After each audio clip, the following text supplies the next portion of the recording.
Index analysis 24 अक्टूबर 2025 Nifty का second support level है 25,625। Nifty का फर्स्ट सपोर्ट लेवल है 25,835। निफ्टी का फर्स्ट रेजिस्टेंस लेवल है 26,010। निफ्टी का सेकेंड रेजिस्टेंस लेवल है 26,125। बैंक निफ्टी के लिए सेकेंड सपोर्ट लेवल है 57,475।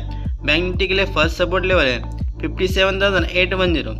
बैंक निफ्टी के लिए फर्स्ट रेजिस्टेंस लेवल है 58,235। बैंक निफ्टी के लिए सेकेंड रेजिस्टेंस लेवल है 58,625। फिन निफ्टी के लिए सेकेंड सपोर्ट लेवल है 27,235। फिन निफ्टी के लिए फर्स्ट सपोर्ट लेवल है 27,430। फिन निफ्टी के लिए फर्स्ट रेजिस्टेंस लेवल है 27,645। फिन निफ्टी के लिए सेकेंड रेजिस्टेंस लेवल है 27,815। मिड कैप निफ्टी के लिए सेकेंड सपोर्ट लेवल है 13,035। मिड कैप निफ्टी के लिए फर्स्ट सपोर्ट लेवल है 13,140।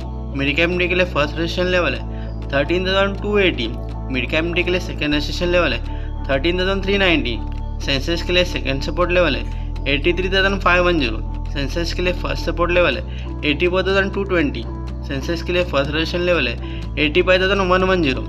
सेंसेक्स के लिए सेकेंड रेजिस्टेंस लेवल है 85,590।